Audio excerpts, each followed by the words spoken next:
என்னுயிரே செல்லம்மா கதையில் உங்களுடன் இணைவது நான் குமுதா மகேஷ். ஜிம்மில் த்ரெட்மில்லில் ஓடிக்கொண்டிருந்த தேவாவிற்கு இன்று ஏனோ தன் மனதை நடைப்பயிற்சியில் செலுத்த முடியவில்லை. இரவு ரதி அவன் நெஞ்சில் சாய்ந்து தூங்கியது, அவன் கையை அழுத்தி பிடித்திருந்தது. இவையெல்லாம் அவன் ஞாபகத்தில் வந்து வந்து இம்சிக்க அந்த நினைவுகளிலிருந்து வெளியில் வர படாத பாடுபட்டு கொண்டிருந்தான். பொன்னி சமையல் அறையில் உணவு தயாரித்து கொண்டிருக்க அங்கு வந்த யசோதா, பொன்னி, இனிமே தேவா தாலி கட்டி கூட்டிட்டு வந்த அந்த ராஜனோட பொண்ணுக்கு நீ என்னோட அனுமதி இல்லாம எதுவுமே செய்யக்கூடாது. அவளுக்கு நேற்று புது ட்ரெஸ் வாங்கிட்டு வந்து கொடுத்தியாமே, நீ அவளுக்கு விழுந்து விழுந்து சேவகம் செய்யறத பார்த்தா அவளையும் இந்த வீட்டு முதலாளியாவே நினைக்க ஆரம்பிச்சிட்ட போல இருக்கே. தேவா அவளை ஏன் கல்யாணம் பண்ணினான்னு உனக்கு நல்லாவே தெரியும். அவ இந்த வீட்டில் இருக்க போறது இன்னும் கொஞ்ச நாள் தான். இனிமே அவளுக்கு என்னோட அனுமதி இல்லாம எதுவுமே செய்யக்கூடாது, புரியுதா? யசோதா கோபமாய் சொல்ல, இல்லைம்மா, தேவா தம்பி சொன்னதால தான் நான் செஞ்சேன் என்று பொன்னி பாவமாய் சொல்ல, இனிமே என்னோட பர்மிஷன் இல்லாமல் நீ அவளுக்கு எதுவுமே செய்யக்கூடாது. யசோதா பொன்னிக்கு ஆர்டர் போட்டு கொண்டிருந்தாள். அலுவலகத்திற்கு கிளம்பி இருந்த தேவா மாடியிலிருந்து இறங்கி வந்து கொண்டிருக்க பொன்னியும் யசோதாவும் பேச்சை நிறுத்தி கொண்டார்கள். பொன்னி, அந்த பொண்ணுக்கு உடம்பு சரியில்லைன்னு நினைக்கிறேன். லேசாக காய்ச்சல் அடிக்கிற மாதிரி இருக்கு. அவ தனியாக இருக்க பயப்படுறா. நான் வர்ற வரைக்கும் மலரை அவ கூட இருக்க சொல்லுங்க. மாத்திரை ஏதாவது வேணும்னா கேட்டு வாங்கி கொடுங்க. தேவா சொல்ல யசோதாவை பார்த்தாள் பொன்னி. தேவா பேசும்போது யசோதா அமைதியாகத்தானே இருந்தாக வேண்டும். என்ன பொன்னி, நான் பேசிட்டே இருக்கேன், நீங்கள் சித்தியை பார்த்துட்டு நிற்கிறீங்க. சீக்கிரம் போய் மாத்திரை ஏதாவது எடுத்து கொடுங்க. தேவா அவளை அவசரப்படுத்த, அம்மா நான் போகவா? யசோதாவிடம் அனுமதி கேட்டாள் பொன்னி. தேவாவின் பேச்சுக்கு வீட்டில் எதிர்பேச்சு பேசுபவர்கள் யாரும் கிடையாது. தேவாவின் முன்னால் தேவையில்லாமல் யாரும் வாயை திறக்க மாட்டார்கள். இப்போது மட்டும் எப்படி பொன்னியை போக வேண்டாம் என்று யசோதாவால் சொல்ல முடியும்? அவளுக்கு அவ்வளவு தைரியம் எங்கிருந்து வரும்? யசோதா சரி என்று தலை அசைக்க அவளை நக்கலாய் பார்த்துவிட்டு மாடிக்கு சென்றாள் பொன்னி. அலுவலகத்தில் இருந்த தேவாவை பார்க்க கரண் வந்திருந்தான். என்னடா புது மாப்பிள்ள, மேரேஜ் லைஃப் எல்லாம் எப்படி போகுது? கரண் எப்போதும் போல தேவாவை கிண்டல் செய்ய, ஏன் கஷ்டம் உனக்கு காமெடியா இருக்கா? தேவா கோபமாய் கேட்டான். அவர்கள் இருவரும் பேசிக் கொண்டிருக்கும் போது பொன்னியிடமிருந்து ஃபோன் வந்தது. தேவா ஃபோனை அட்டன் செய்தான். தேவா தம்பி, ரதிக்கு ரொம்ப காய்ச்சலா இருக்கு. நீங்க சொன்ன மாதிரி மாத்திரை வாங்கி கொடுத்தேன், ஆனா காய்ச்சல் கொஞ்சம் கூட குறையல. நேற்று நெருப்பில் அவங்க பொருள் எல்லாம் எரிஞ்சதுலேருந்து சரியாக கூட சாப்பிடல. இப்படி காய்ச்சலோட சாப்பிடாம இருந்தால் ரொம்ப முடியாமல் போயிடும். இப்போ என்ன செய்யட்டும் தம்பி? பொன்னி கேட்க தன் கண்களை அழுத்தமாக மூடி திறந்தான் தேவா. ஒரு மீட்டிங் இருக்குது, அதை முடிச்சுட்டு நான் வர இன்னும் 1 மணி நேரம் ஆகும். அதனால் நீங்களே அவளை பக்கத்தில் இருக்கிற ஹாஸ்பிட்டலுக்கு கூட்டிகிட்டு போயிட்டு வந்துடுங்க. பொன்னி பத்திரம் என்று தேவா சொல்லிவிட்டு ஃபோனை வைக்க, என்னடா பள்ளி வாங்குறேன்னு கல்யாணம் பண்ணிக்கிட்டு வந்த, ஆனால் இப்போ உடம்பு சரியில்லைன்னு சொன்னதும் உன் மனசு கடந்து தவிக்குது. என்ன தாலி சென்டிமெண்ட்டா? கரண் மீண்டும் அவனை கிண்டல் செய்ய, டேய் கிறுக்க நாட்டம் பேசாத. அவளை பழி வாங்குறது என்னோட நோக்கம் இல்லை. எங்கள் அம்மாவை பிரிஞ்சு நாங்கள் கஷ்டப்படுற மாதிரி அவ குடும்பத்தில் இருக்கிறவங்க அவளை பிரிஞ்சு கஷ்டப்படணும். முக்கியமாக அவங்க அப்பா. அவ்வளவுதான். மற்றபடி என்னை நம்பி வந்தவளை அவ இந்த வீட்டை விட்டு போகிற வரைக்கும் பத்திரமா பார்த்துக்க வேண்டியது என்னோட பொறுப்பு. தேவா தீர்க்கமாய் பேசினான். தேவா, நான் உன்கிட்ட ஒரு முக்கியமான விஷயம் பேசணும்னு நினச்சிட்டு இருந்தேன். இதை நான் உன்கிட்ட முன்னாடியே பேசியிருக்கணும். ஆனால் நீ அப்போ இருந்த சூழ்நிலையில் என்னால் உன்கிட்ட இதை பற்றி பேச முடியலை. அதான் இதுக்கு மேலேயும் இதை பற்றி பேசாமல் இருந்தால் ரொம்ப கஷ்டமாயிடும். அதான் இப்போ பேசலான்னு நினைக்கிறேன் என்று கரண் சொல்ல அவனை புரியாமல் பார்த்த தேவா, என்கிட்ட பேச உனக்கு என்னடா தயக்கம்? எதுவாக இருந்தாலும் ஃப்ராங்கா ஓப்பனாக சொல்லு என்று தேவா கேட்க, உங்க அம்மா ரதியை நீ கல்யாணம் பண்ணிக்கணும்னு உங்க அப்பா கிட்ட சொன்னாங்க, ரைட்? கரண் கேட்க ஆமாம் என்று தலையசைத்தான் தேவா. ஆனா அந்த குடும்பத்தை பழி வாங்குறதுக்காக கல்யாணம் பண்ணிக்கணும்னு சொன்னாங்களா? கரணின் கேள்வி அவன் ஒரு வக்கீல் என்பதை நிரூபித்தது. இல்லடா, பழி வாங்குறத பத்தி எல்லாம் அம்மா ஒன்றும் சொல்லலை. கல்யாணம் பண்ணிக்கணும்னு மட்டும்தான் சொன்னாங்க. சத்தியம் வாங்கிட்டு இறந்துட்டாங்க. தேவா விளக்கம் கொடுக்க, அப்போ ரதிய உங்க அம்மா கல்யாணம் பண்ணிக்க சொன்னது அந்த குடும்பத்தை பழி வாங்கதான்னு நீங்களா முடிவு பண்ணிட்டீங்க, கரெக்டா? கரண் கேட்க ஆமாம் என்றான் தேவா. தேவா, இப்படி யோசிச்சு பாரு. நீ அந்த ராஜன் பொண்ணை கல்யாணம் பண்ணிக்கிட்டு அவ கூட சந்தோஷமா வாழணும்னு கூட உங்க அம்மா நினைச்சிருக்கலாம்ல? கரண் கேட்க புரியாமல் விழித்தான் தேவா. கரண், நீ என்ன பேசுற? ராஜன் எங்க அப்பாவுக்கு தொழில நிறைய பிரச்சனைகள் செஞ்சாரு. கோர்ட்டு கேஸ்ன்னு அலைய வச்சாரு. கடைசியில எங்க அம்மாவோட உயிரையும் எடுத்துட்டாரு. எங்க குடும்பத்துக்கு இருக்கிற ஒரே பெரிய எதிரினா அது அவரு தான். அந்த ஆளு பொண்ணை நான் கல்யாணம் பண்ணி சந்தோஷமா குடும்பம் நடத்தணும்னு எப்படிடா எங்க அம்மா நினைப்பாங்க? உனக்கு என்ன பைத்தியமா? தேவா கோபமாய் கேட்க, இல்லை தேவா, கொஞ்சம் பிரச்சனைக்கு வெளியில வந்து யோசி. உன் குடும்பத்துக்கும் ராஜன் குடும்பத்துக்கும் எப்பவுமே பிரச்சனை, சண்டை, கேஸு. இப்போ ஒரு உயிரை கொள்ற அளவுக்கு போயிடுச்சு. அதனால உங்க அம்மா இறந்ததோட இந்த பிரச்சனையெல்லாம் முடிஞ்சு போயிடணும்னு ஆண்டி நினைச்சிருக்கலாம். 2 குடும்பமும் பகை இல்லாம வாழணும்னு நினைச்சிருக்கலாம். அதுக்கு ஒரே வழி கல்யாணம். ராஜன் பொண்ணை நீ கல்யாணம் பண்ணிக்கிட்டா 2 குடும்பத்தோட பகையும் மறைஞ்சு சந்தோஷம் வரும்னு கூட நினைச்சு உங்க அம்மா சொல்லி இருக்கலாம்ல. இன்ஃபேக்ட் உங்க அம்மா எல்லார் மேலேயும் ரொம்ப அன்பா பாசமா இருப்பாங்கன்னு கேள்விப்பட்டிருக்கேன். எல்லார்கிட்டையும் அன்பா இருக்கிற ஒரு மனுஷி எப்படி ஒரு சின்ன பொண்ணுக்கு கஷ்டம் கொடுக்கணும்னு அவ வாழ்க்கையை அழிக்கணும்னு நினைப்பாங்க? ஸோ என்னோட கெஸ் படி நீயும் ரதியும் கல்யாணம் பண்ணிக்கிட்டு புருஷன் பொண்டாட்டியா சந்தோஷமா வாழணும். 2 குடும்பமும் பகையை மறக்கணும். இதுதான் உங்க அம்மாவுடைய கடைசி ஆசை. எனக்கு அப்படிதான் தோணுது என்று கரண் சொல்ல, தேவா அவன் தலைக்கு மேல் மாட்டியிருந்த முகத்தில் புன்னகையுடன் இருக்கும் அவன் அன்னையின் போட்டோவை நிமிர்ந்து பார்க்க, போட்டோவில் இருந்த ரோஜா பூ ஒன்று அவன் தலை மேல் விழுந்தது. பாத்தியா தேவா, அம்மாவே நான் சொன்னது சரின்னு சொல்லிட்டாங்க. இப்ப புரியுதா? நீ ரதியை கல்யாணம் பண்ணிக்கிட்டது பழி வாங்க இல்லை, அவங்களோட சந்தோஷமா வாழ்றதுக்கு.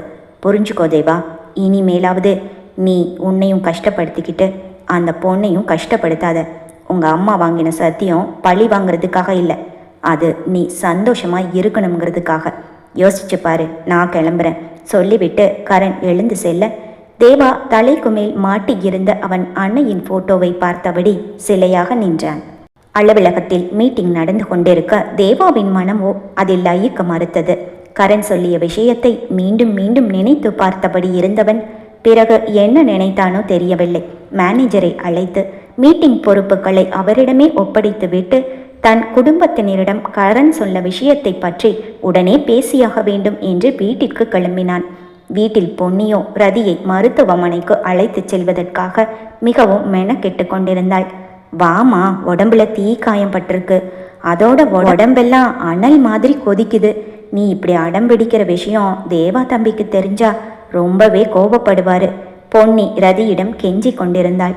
அக்கா, நான் எங்கேயும் வரல, நான் நல்லா தான் இருக்கேன், தயவு செஞ்சு என்னை யாரும் கம்பல் பண்ணாதீங்க. காய்ச்சல் குளிரில் நடுங்கியபடியே அவள் சொல்ல, இங்க பாருமா, நீ நல்லா இருந்தா தானே உங்க அப்பா அம்மா அப்புறம் உன் குடும்பத்துல இருக்கிற எல்லாரையும் சீக்கிரமா நீ பார்க்க முடியும். உடம்பு சரியில்லாம போய் ஏதாவது ஆயிடுச்சுன்னா நீ எப்படி அவங்கள பார்ப்ப? பொன்னி ஒரு சிறு குழந்தைக்கு சொல்லி புரிய வைப்பதை போல அவளிடம் பேசி கொண்டிருந்தாள். ஆமாக்கா, நான் சீக்கிரமே இந்த வீட்டை விட்டு போய் எங்கள் வீட்டில் இருக்கிற எல்லாரையும் பார்ப்பேன். எனக்கு இங்கே யாரையுமே பிடிக்கல. இங்கே கொஞ்ச நாள் இருந்துட்டு நான் எங்கள் வீட்டுக்கு திரும்பவும் போயிடுவேன். அவர் அப்படி தான் என்கிட்ட சொல்லியிருக்காரு. ரதி அதை நினைவுபடுத்தி கொள்ள, சரிம்மா, அதனால தான் நானும் சொல்கிறேன், உனக்கு சீக்கிரம் உடம்பு சரியாகணும், வா ஆஸ்பத்திரிக்கு போயிட்டு வரலாம் என்று சொல்ல, சரி வரேன் என்று ரதி ஒரு எட்டு எடுத்து வைக்க காலில் இருந்த தீக்காயம் வலியை கொடுத்தது. அப்படியே நின்று விட்டாள். அவள் கையை பிடித்து மெதுவாக வெளியில் அழைத்து வந்தாள் பொன்னி. அப்போது பார்த்து வெளியில் சென்றிருந்த தேவாவின் மாமா மூர்த்தி காரை விட்டு இறங்கி உள்ளே வர, பொன்னியையும் ரதியையும் பார்த்து தன் புருவத்தை சுருக்கியவர், 2 பேரும் எங்க கிளம்பிட்டீங்க என கேட்க, ஐயா உடம்பு சரியில்லை, அதான் ஆஸ்பத்திரிக்கு கூட்டிட்டு போறேன் என்று ரதியை பார்த்தபடியே பொன்னி சொல்ல, யாரை கேட்டு நீ இதெல்லாம் பண்ணிட்டு இருக்க? மூர்த்தி பொன்னியை அதட்டினார்.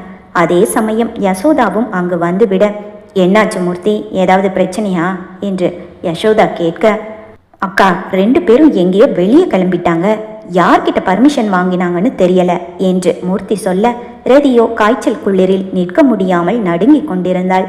பொன்னி, நான் நேத்தே உங்ககிட்ட சொன்னேன்ல, யாரை கேட்டு நீ இவளை வெளியே கூட்டிட்டு போற? எதுக்காக வெளியே போயிட்டு இருக்கீங்க?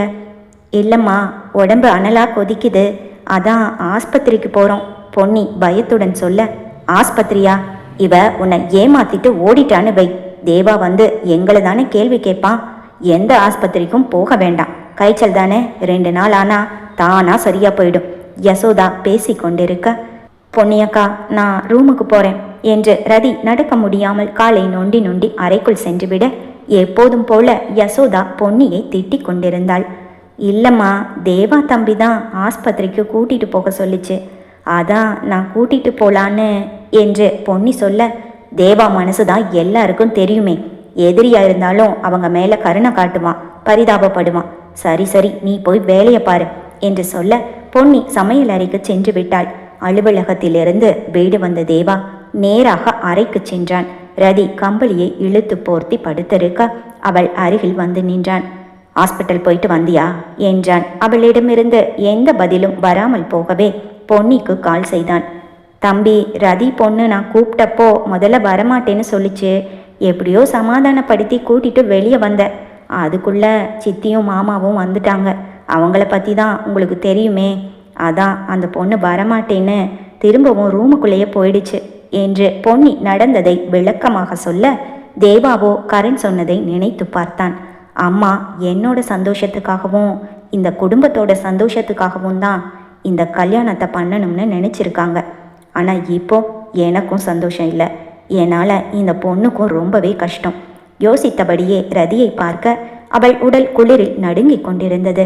ரதியின் அருகில் சென்று நின்றவன், எழுந்துரு, ஹாஸ்பிட்டல் போகணும் என்று சொல்ல, நான் எங்கேயும் வரல, எனக்கு கொஞ்சம் நிம்மதியாக விடுங்க என்றாள். இப்படியே படுத்திருந்தா காய்ச்சல் எப்படி குணமாகும்? ஹாஸ்பிட்டல் போயிட்டு வந்துடலாம், வா, எழுந்துரு. அவனையும் அறியாமல் அவன் பேச்சில் அன்பு கலந்திருந்தது. காய்ச்சல் வந்ததால நான் ஒன்றும் செத்துட மாட்டேன். உங்கள் சித்தி சொன்ன மாதிரி 2 நாள் ஆனால் அதுவே சரியாயிடும். நீங்கள் எதுக்கு என்னை பற்றி கவலைப்படணும்? அவள் உடலின் அசதி குரலிலும் தெரிந்தது. ஒழுங்கா எழுந்து என் கூட ஹாஸ்பிட்டல் வரியா, இல்லை நானே உன்னை தூக்கிட்டு போய் காரில் உட்கார வைக்கட்டுமா? தேவா அவன் பாணியில் பேச ரதி திரும்பி அவனை பார்த்தாள். அவனோ தான் சொன்னதை செய்வதற்கு ஆயத்தமாக அவள் அருகில் நின்று கொண்டிருக்க, சரியான ரவுடி என்று முனகியபடியே எழுந்து உட்கார்ந்து கொண்டாள். குளிர் ரொம்ப அதிகமா இருக்கு, இந்தா இதை போட்டுக்கோ என்று அவனுடைய ஸ்வெட்டர் ஒன்றை எடுத்து கொடுக்க அவன் முகத்தை பார்த்தவள், போடலைன்னா நானே போட்டு விடுறேன்னு சொன்னாலும் சொல்லுவாரு என்று யோசித்து கொண்டு அவன் கையில் இருந்த ஸ்வெட்டரை வாங்கி போட்டு கொண்டாள். அவள் தலைவலியாக அந்த ஸ்வெட்டரை போட அதில் அவன் வாசம். போலவா என்று தேவா முன்னே நடக்க அவனை பின்தொடர்ந்து நடந்தாள் ரதி. கார் வரைக்கும் நடக்க முடியுமா இல்லை என்று அவன் நிறுத்த, ஐயோ திரும்பவும் தூக்கிட்டு போறேன்னு சொல்ல போறாரோ என்று அவள் யோசித்து முடிக்கும் முன்னரே, பயப்படாத, நான் தூக்கிட்டெல்லாம் போக மாட்டேன். நடக்க முடியலன்னா ஹெல்ப்புக்கு பொன்னியை கூப்பிடலான்னு கேட்டேன் என்று அவன் சொல்ல, இல்லை நானே நடந்து வரேன் என்று அவள் நடக்க, ஹாலில் யசோதா, மனோகர், மூர்த்தி மூவரும் உட்கார்ந்திருக்க, அப்பா நான் ஹாஸ்பிட்டல் வரைக்கும் போயிட்டு வந்துடுறேன் என்று போகும் இடத்தை மட்டும் சொல்லிவிட்டு அவர்கள் பதிலை எதிர்பாராமல் காரை அடைந்திருந்தான் தேவா. தேவா ஓட்டுநர் இருக்கையில் உட்கார ரதி அவனுக்கு பக்கத்தில் உட்கார்ந்து கொண்டாள். மூர்த்தியும் யசோதாவும் வாயடைத்து போனார்கள். அவர்களுக்கு காஃபி கொண்டு வந்து கொடுத்த பொன்னியும், அம்மா நானே கூட்டிட்டு போயிட்டு வந்திருப்பேன், இப்போ பாருங்க வேலையெல்லாம் விட்டுட்டு தம்பி அந்த பொண்ணை ஹாஸ்பிட்டல் கூட்டிட்டு போகிற மாதிரி ஆயிடுச்சு என்று சீரியஸாக சொல்வதைப் போல் அவர்களை கிண்டல் செய்ய, யசோதாவோ எதுவும் செய்ய முடியாமல் போகும் அவர்களையே பார்த்து கையை பிசைந்து கொண்டாள். கார் சீட்டில் சாய்ந்து கண்களை மூடி உட்கார்ந்திருந்தாள் ரதி. அவளை பார்த்தபடியே காரை ஓட்டிக்கொண்டிருந்தான் தேவா. அடுத்த 10 நிமிடத்தில் ஒரு பெரிய மருத்துவமனையின் பார்க்கிங்கை அடைந்தவன் காரை நிறுத்திவிட்டு அவனுக்கு பரிச்சயமான மருத்துவர் ஒருவருக்கு ஃபோன் செய்ய, மேலே 8ஆம் தளத்திற்கு வருமாறு பதில் வந்தது. 8th ஃப்ளோர் போகணும், லிஃப்டில் போயிடலாம் வா என்று இருவரும் லிஃப்டில் ஏறினர். அவர்களின் கெட்ட நேரமோ இல்லை நல்ல நேரமோ தெரியவில்லை. 4ஆம் தளம் வரை சென்ற லிஃப்ட் அங்கேயே நின்றது. லிஃப்டை சுற்றி சுற்றி பார்த்த ரதி, என்னாச்சு, ஏன் லிஃப்ட் நின்றுடுச்சு? பதட்டமாகி போனாள். சிறு வயதிலிருந்து லிஃப்டில் தனியாக செல்வதற்கு பயம். அவள் வேலை செய்த மருத்துவமனையில் கூட உடன் யாராவது இருந்தால்தான் லிஃப்டை பயன்படுத்துவாள். இல்லை என்றால் எப்போதுமே நடராஜா சர்வீஸ் தான். சிறு வயதில் ஒரு முறை குடும்பத்தினருடன் லிஃப்டில் சென்றபோது லிஃப்ட் பழுதாகி பல மணி நேரங்கள் நின்று மூச்சு முட்ட ஆரம்பித்தது. அந்த பயம் இன்று வரை அவள் மனதில் அப்படியே இருக்கிறது. ஏதாவது சின்ன பிரச்சனையா இருக்கும், சீக்கிரம் சரியாயிடும்னு நினைக்கிறேன் தேவா அவள் பதட்டத்தை பார்த்துவிட்டு பதில் கூற, எனக்கு லிஃப்ட்னாவே பயம், சஃபகேட் ஆயிடும், வாமிட் வர மாதிரி இருக்கு, சீக்கிரம் சரி பண்ண சொல்லுங்க. காய்ச்சல் வேறு அதிகமாக இருக்க அவளுடைய பதட்டம் இன்னும் அதிகமாகி போனது. தேவா லிஃப்டில் குறிக்கப்பட்டிருந்த எமர்ஜென்சி எண்ணை தொடர்பு கொண்ட போது, சார் ஒரு சின்ன ப்ராப்ளம் தான், சரி பண்ணிகிட்ருக்கோம், இன்னும் 10 நிமிஷம் சரியாயிடும் என்று பதில் வந்தது. தேவா ஃபோனில் பேசி கொண்டிருக்கும் போதே அவள் முகமெல்லாம் வியர்வை துளிகள் அரும்பி இருந்தது. காய்ச்சலில் இருந்தவளுக்கு காற்று இல்லாமல் மூச்சு விட சிரமமாக தோன்றியது. மூச்சு முட்டி தவிப்பவளை பார்க்க பார்க்க பாவமாக இருந்தது அவனுக்கு. எப்படியாவது அவள் பயத்தை போக்கி சமாதானப்படுத்த வேண்டும் என்று நினைத்தவன், இங்க ஏன் பக்கத்துல வா என்றான். அவளோ அவன் முகத்தை பார்த்து கொண்டு யோசித்தபடியே நிற்க, அவள் கையை பிடித்து தன் பக்கமாக மெதுவாக இழுத்து தன் நெஞ்சில் சாய்த்து கொண்டான். அவளுக்கும் மூச்சு விட மிகவும் சிரமமாக இருந்தது. இதுவே சாதாரண சூழ்நிலை என்றால் அவன் பக்கம் வர மறுத்திருப்பாள். இப்போது தனியாக நிற்க பயம் வேறு. அவன் நெஞ்சில் சாய்ந்திருப்பது கொஞ்சம் தைரியத்தை கொடுத்தது. நல்லா மூச்சை இழுத்துவிடு என்று அவன் சொல்ல, கண்களை மூடி ஆழ்ந்து மூச்சை இழுத்துவிட்டு அவன் நெஞ்சில் சாய்ந்து கொண்டாள். இப்போது கொஞ்சம் தேவலாம் போல இருந்தது.